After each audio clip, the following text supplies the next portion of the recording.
ನಮಸ್ತೆ ವೀಕ್ಷಕರೇ, ಸುದ್ದಿ ನ್ಯೂಸ್ ಬುಲೆಟಿನ್ಗೆ ಸ್ವಾಗತ. ನಾನು ರೇಖಾ ಸುಭಾಷ್.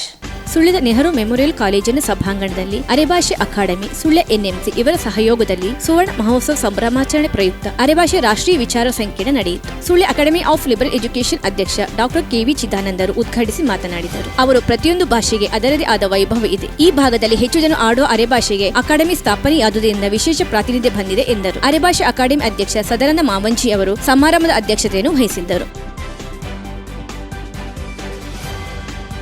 ಮಂಡೆಕೋಲು ಗ್ರಾಮದ ಇರುವಂಬಳದಲ್ಲಿ 20 ಲಕ್ಷ ರೂಪಾಯಿ ಅಂಗನವಾಡಿ ಕೇಂದ್ರದ ಹೊಸ ಕಟ್ಟಡ ನಿರ್ಮಾಣಕ್ಕೆ ಶಾಸಕಿ ಭಾಗೀರಥಿ ಮುರುಳ್ಯ ಗುದ್ದಲಿ ಪೂಜೆ ನೆರವೇರಿಸಿದರು. ಈ ಸಂದರ್ಭದಲ್ಲಿ ಗ್ರಾಮ ಪಂಚಾಯತ್ ನಿಕಟಪುರ ಅಧ್ಯಕ್ಷ ಕುಶಲ ಉದ್ದಂತಡ್ಕ, ಉಪಾಧ್ಯಕ್ಷ ಶ್ರೀಮತಿ ಪ್ರತಿಭಾ ಹೆಬ್ಬಾರ್, ಸದಸ್ಯರಾದ ಶ್ರೀಮತಿ ತಿರಕ ಕುತ್ಯಾಡಿ, ತಾರನಾಥ ಕೊಡಂಚಿಕರ್, ಸುಂದರ ಕಾಡು ಸೊರಂಜ, ಆಡಳಿತಾಧಿಕಾರಿ ನಿತಿನ್ ಪ್ರಭು, ಪಿಡಿಒ ರಮೇಶ್ ಪಿ, ಸೊಸೈಟಿ ಮಾಜಿ ಅಧ್ಯಕ್ಷರಾದ ಶಿವಪ್ರಸಾದ್ ಉಗ್ರಾಣಿ ಮನೆ, ರಾಮಕೃಷ್ಣ ರೈ ಪೇರಾಲು ಗುತ್ತು, ಶಾಲಾ ಎಸ್ಟಿಎಂಸಿ ಅಧ್ಯಕ್ಷರು ಶ್ರೀಮತಿ ವಿಜಯ, ಶಿಶು ಅಭಿವೃದ್ಧಿ ಯೋಜನಾಧಿಕಾರಿ ಮೇಲ್ವಿಚಾರಕಿ ಮೊದಲಾದವರು ಇದ್ದರು.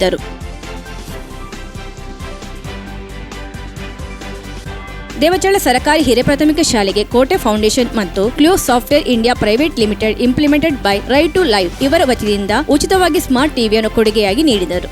ಕೋಟೆ ಫೌಂಡೇಶನ್ ಸದಸ್ಯರುಗಳಾದ ಪ್ರದೀಪ್ ಉಬರಡ್ಕ, ವೆಂಕಟರಾಜ್ ರವರ ಸಹಕಾರದಿಂದ ಶಾಲಾ ಮುಖ್ಯ ಗುರುಗಳಾದ ಶ್ರೀಧರ್ ಗೌಡ ಕೇರ್ ಅವರ ಉಪಸ್ಥಿತಿಯಲ್ಲಿ ಸ್ಮಾರ್ಟ್ ಟಿವಿ ಉದ್ಘಾಟನೆಯನ್ನು ವಿಡಿಯೋ ಕಾನ್ಫರೆನ್ಸ್ ಮೂಲಕ ಮಾಡಲಾಯಿತು.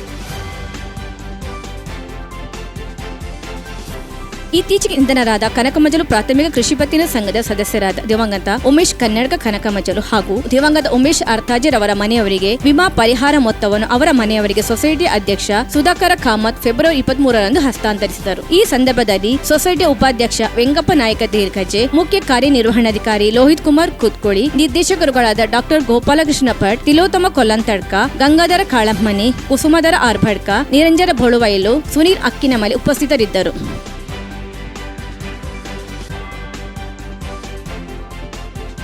ಸುದ್ದಿ ನ್ಯೂಸ್ ಬುಲೆಟಿನ್ ಈಗ ಪುಟ್ಟ ವಿರಾಮ.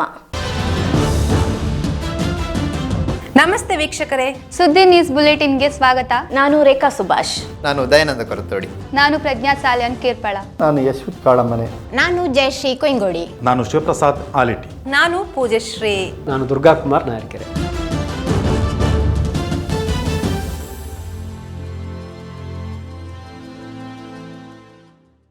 ವಿರಾಮದ ಬಳಿಕ ಸುದ್ದಿ ನ್ಯೂಸ್ ಬುಲೆಟಿನ್ಗೆ ಮತ್ತೊಮ್ಮೆ ಸ್ವಾಗತ.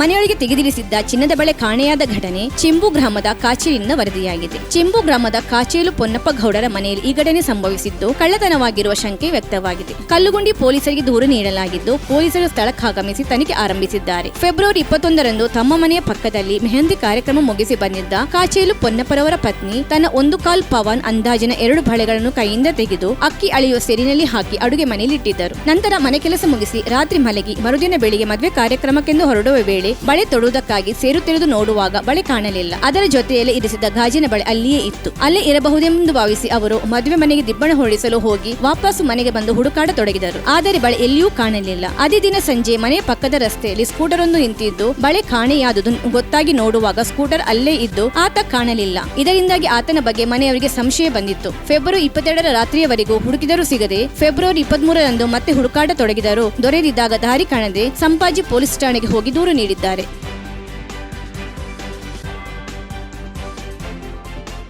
ಬೇಂಗಮಲೆಯಲ್ಲಿ ಫೆಬ್ರವರಿ 23ರ ಸಂಜೆ ಮರವೊಂದು ಚಲಿಸುತ್ತಿರುವ ಕಾರಿನ ಮೇಲೆ ಬಿದ್ದು ಕಾರು ಸಂಪೂರ್ಣ ಜಖಂ ಆದ ಹಾಗೂ ಅದರಲ್ಲಿದ್ದ ಪ್ರಯಾಣಿಕರು ಪವಾಡ ಸದೃಶವಾಗಿ ಪ್ರಾಣಾಪಾಯದಿಂದ ಪಾರಾದ ಘಟನೆ ವರದಿಯಾಗಿದೆ. ಸುಳ್ಯದ ಉಮ್ಮರ್ ಎಂಬವರ ಸ್ವಿಫ್ಟ್ ಡಿಸೈರ್ ಕಾರಲ್ಲಿ Sullia State Bank of manager Utsav Chakravarti ಹಾಗೂ ಇನ್ನೊಬ್ಬರು ಫೀಲ್ಡ್ ಸ್ಟಾಫ್ ಸಾಲ ವಸೂಲಾತಿಗಾಗಿ ಬಾಡಿಗೆ ಕಾರಿನಲ್ಲಿ ಪಂಜದ ಕಡೆ ಹೋಗಿ ಬೆಳ್ಳಾರೆ ಕಡೆಯಿಂದ ಸುಳ್ಯ ಕಡೆಗೆ ಹಿಂತಿರುಗಿ ಬರುತ್ತಿದ್ದರು. ಬೇಂಗಮಲೆಯಲ್ಲಿ ರಸ್ತೆ ಬದಿಯಲ್ಲಿದ್ದ ದೊಡ್ಡ ಚೇರೆ ಮರ ಚಲಿಸುತ್ತಿದ್ದ ಕಾರಿನ ಮೇಲೆ ಬಿದ್ದಿತ್ತು. ಕಾರು ನುಜ್ಜುಗುಚ್ಚಾಗಿದೆ. ಕಾರಿನಲ್ಲಿದ್ದ ಪ್ರಯಾಣಿಕರಿಗೆ ಅಲ್ಪ ಸ್ವಲ್ಪ ಗಾಯಗಳಾಗಿವೆ. ಪವಾಡ ಸದೃಶರಾಗಿ ಅವರು ಅಲ್ಪ ಗಾಯಗಳೊಂದಿಗೆ ಪಾರಾಗಿದ್ದಾರೆ.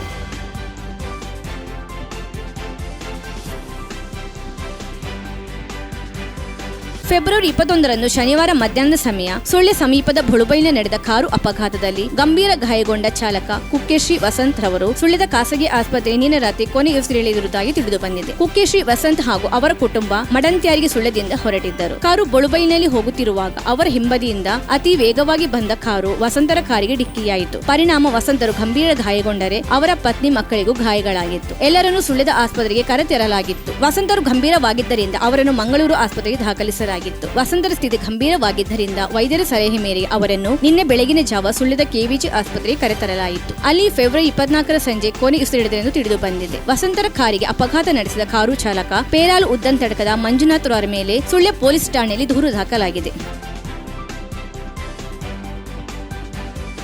ಆಲೇಟಿ ಗ್ರಾಮದ ಎಲಿಕಳ ನಿವಾಸಿ ದಿವಂಗತ ಪಕ್ರು ಮಣಿಯಾಣುರವರ ಪುತ್ರ ಕುಂಜಣ್ಣರೈ ಮಣಿಯಾಣಿ ಅವರು ಇಂದು ಎಲಿಕಳ ಮನೆಯಲ್ಲಿ ನಿಧನರಾದರು. ಅವರಿಗೆ 55 ವರ್ಷ ವಯಸ್ಸಾಗಿತ್ತು.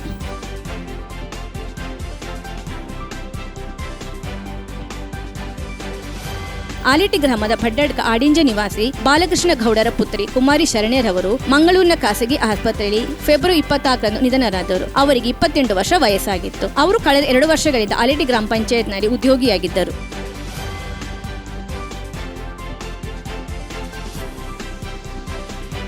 ಇದು ಇವತ್ತಿನ ನ್ಯೂಸ್ ಬುಲೆಟಿನ್. ನಿರಂತರ ಸುದ್ದಿ ಅಪ್ಡೇಟ್ಸ್ಗಳಿಗಾಗಿ ನೋಡ್ತಾ ಇರಿ ಸುದ್ದಿ ನ್ಯೂಸ್ ವೆಬ್ಸೈಟ್.